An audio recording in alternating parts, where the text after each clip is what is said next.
తెలంగాణ ప్రభుత్వం నిర్వహించే అన్ని కాంపిటేటివ్ ఎగ్జామ్స్లలో మార్క్స్ ఖచ్చితంగా వస్తున్నటువంటి ఏరియా ఒకటి సమ్మక్క సారలకు సంబంధించినటువంటి క్వశ్చన్. ఇందులో అన్ని క్వశ్చన్స్ని కవర్ చేస్తూ ఈ వీడియో, మొత్తం లెసన్ కవర్ చేస్తూ ఈ వీడియో. ఫస్ట్ వచ్చేసి ఇది ములుగు జిల్లా తాడ్వాయి మండలానికి చెందిన మేడారం గ్రామంలో జరిగే ఒక అతిపెద్ద గిరిజన జాతర.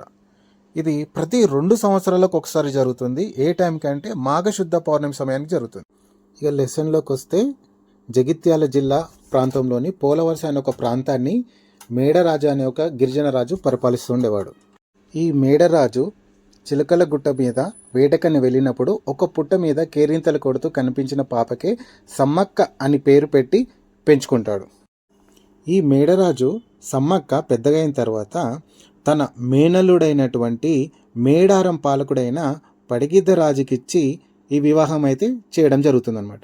ఈ సమ్మక్క పడిగిద్ద రాజులకు 3 సంతానం. ఒకటి సారాలమ్మ, నాగులమ్మ, జంపన్న అనే 3 సంతానం అయితే అవుతారు. మొదటి ప్రతాపరుద్రుడు రాజ్య విస్తరణ కాంక్షతో పోలవలసపై దండెత్తినప్పుడు ఈ మేడరాజు ఆ దండయాత్రను తట్టుకోలేక మేడారం పారిపోయి వచ్చి అజ్ఞాతవాసంలో గలుపుతాడు. మేడారాన్ని పాలించే పడిగిద్ద రాజు కాకతీయుల రాజులకు సామంతిగా ఉండేవాడు. ఒకసారి కరువు కాటకాల పరిస్థితుల కారణంగా కప్పం ట్యాక్స్ని కట్టలేకపోయాడనమాట. రెండవ ప్రతాపరుద్రుడు అతని సేనాని అయినటువంటి యుగేంద్రుడితో కలిసి మేడారంపై దండెత్తాడు. దీనికి ముఖ్య కారణం వచ్చేసి కప్పం కట్టకపోవడం. అది పన్ను కట్టకపోనందున ఆ రాజ్యంపై దండెత్తాడు. ఇలా దండెత్తినప్పుడు వీరికి ఆపోజిట్గా యుద్ధానికి వచ్చిన వీళ్ళతోని సాంప్రదాయ ఆయుధాలు కలిగినటువంటి పడిగిద్దరాజు, సమ్మక్క, సారమ్మ, నాగులమ్మ వీళ్ళందరూ కూడా ఈ అడవిలోనే గెరిల్లా టైప్లో యుద్ధాన్ని ప్రారంభించి విరోచితంగా వాళ్ళతో పోరాటం అయితే జరుగుతుంది. అపార కాకతీయ సేనల దాటికి తట్టుకోలేక మేడరాజు, పడిగిద్దరాజు, సారాలమ్మ, నాగులమ్మ, గోవిందరాజులు యుద్ధంలో మరణిస్తారన్నమాట. పరాజయ వార్త విన్న జంపన్న అవమానాన్ని తట్టుకోలేక సంపన్న వాగులు దూకి ఆత్మహత్యకు పాల్పడతాడు. అప్పటి నుండి ఈ సంపంగన వాగుకి జంపన్న వాగుగా ప్రసిద్ధి చెందింది. ఇక మిగిలిన సమ్మక్క ఒక్కమే యుద్ధ భూమిలో కాకతీయుల సైన్యాన్ని ముప్పతిమ్మలు పెడుతూ విరోచితంగా పోరాటం కొనసాగిస్తూ ఉంటుంది. కాకతీయుల సైన్యాల చేతిలో గాయపడ్డట సమ్మక్క ఆ చిలకల గుట్ట వైపు వెళ్తూ చిలకల గుట్టలో మాయమైపోతుంది. ఆమెను వెతుక్కుంటూ వెళ్తున్న సైనికులకు ఆమె కనిపించకపోగా అక్కడ ఒక పుట్ట దగ్గర పసుపు కుంకుమ గల భరణి లభిస్తుంది. దాన్ని సమ్మక్కగా భావించిన అప్పటి నుంచి ప్రతి 2 సంవత్సరాలకు ఒకసారి మాఘశుద్ధ పౌర్ణమి రోజున సమ్మక్క జాతరను అత్యంత భక్తి శ్రద్ధలతో జరుపుకుంటారు. ఇది సమ్మక్క సారలకు సంబంధించినటువంటి స్టోరీ. ఎగ్జామ్ పాయింట్ ఆఫ్ వ్యూలో క్వశ్చన్. జాతర పేరు సమ్మక్క సారలమ్మ జాతర అనొచ్చు, మేడారం జాతర అంటారు. దీనినే తెలంగాణ కుంభమేళా అని కూడా పిలుస్తారు. రెండోది వచ్చేసి ప్రాంతం. తెలంగాణ రాష్ట్రం ములుగు జిల్లా తాడ్వాయి మండలం మేడారం గ్రామం ఏటూరు నాగరం అడవుల్లో జరుగుతుంది. ప్రీవియస్ క్వశ్చన్ ఇది. ప్రత్యేకత. ప్రపంచంలోనే అతిపెద్ద గిరిజన పండుగ. భారతదేశంలో కుంభమేళా తర్వాత అత్యధిక భక్తులు హాజరయ్యే పండుగ.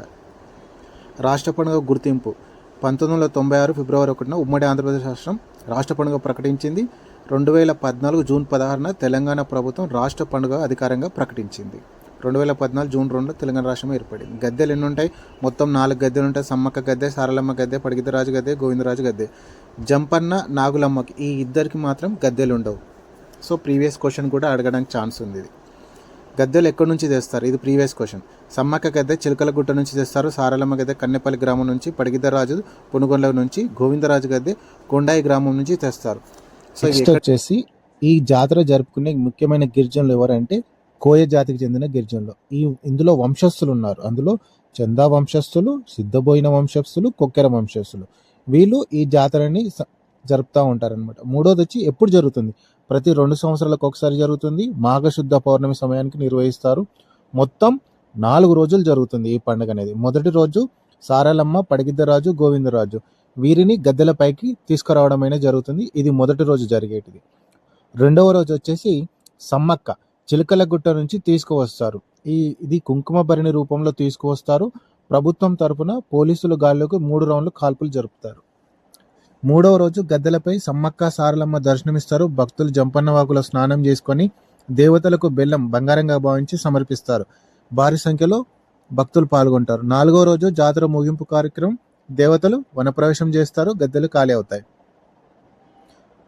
ఈ సమ్మక్క సారమ్మలకు సంబంధించిన ఫ్యామిలీ ట్రీని అర్థం చేసుకుంటే ఈజీ ఉంటుంది. సమ్మక్క పడిగిద్దరాజు వచ్చేసి వైఫ్ అండ్ హస్బెండ్, వాళ్ళ 3 పిల్లలు. Saralamma, Nagulamma, Jampanna. Wife and husband Saralamma, Govindaraju అనేది వైఫ్ అండ్ హస్బెండ్గా చూడొచ్చు. ఇది నిజాం రాజ్యం ఉన్నప్పుడు సుబేదార్ అమీర్ ఖాన్ పాలనలో 1946 జాతర జరిగింది. దాంట్లో అప్పుడు సుబేదార్గా ఉన్నటువంటి అమీర్ అలీ ఖాను తాగునీరు శిబిరాలను ఏర్పాటు చేయడం, వైద్య శిబిరాలను, పారిశుద్ధ్యంకి సంబంధించినవి అన్నీ కూడా హ్యాండిల్ చేయడం వల్ల తనని భక్తులు మరియు అధికారుల నుంచి మంచి ప్రశంసలు అయితే పొందింది. ఇది ఎగ్జామ్ పాయింట్ ఆఫ్ వ్యూలో కూడా ఇంపార్టెంట్. ఈ సంఘటన వచ్చి 12వ 13వ శతాబ్దంలో జరిగిన సంఘటన.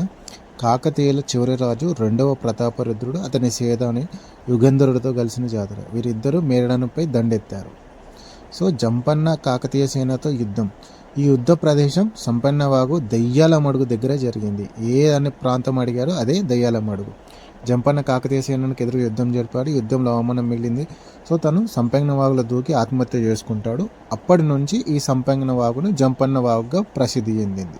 ఇది అడిషనల్గా యాడ్ అయినటువంటి పాయింట్. న్యూజిలాండ్ సందర్శకులు 2026 మేడారం జాతరంలో ఒక అరుదైన అంతర్జాతీయ సాంస్కృతిక ఘట్టం చోటిస్తుంది. అదే మావోరి తెగ సందర్శన. న్యూజిలాండ్కి చెందినటువంటి ఇది తెగ అనమాట. వీళ్ళు హక్కా నృత్యం చేస్తూ మన ఇక్కడ దీనికి సంబంధించిన మేడారం జాతరంలో ఎక్స్చేంజ్ అనమాట, వాళ్ళు వీళ్ళు కలిపి ఎక్స్చేంజ్ చేయడం జరిగింది. ఇది అడిషనల్గా యాడ్ చేసినటువంటి పాయింట్. సో ఇవన్నీ కూడా యాడ్ చేశాను కాబట్టి దీని మీద మీ అభిప్రాయాన్ని అయితే కామెంట్ రూపంలో తెలియజేయండి. ఇంకేదైనా యాడ్ చేయాలంటే ఖచ్చితంగా యాడ్ చేసే ప్రయత్నం చేస్తాను. సో ఇది కంప్లీట్గా ఇప్పటివరకు వచ్చినటువంటి ఎగ్జామ్ పాయింట్లో ఉన్నటువంటి అన్ని క్వశ్చన్స్ని కవర్ చేశాను అనుకుంటున్నాను. So thank you friends. మళ్ళీ ఇంకొక వీడియోతో మళ్ళీ మంచి వీడియో తీసుకొని వస్తాను. Thank you.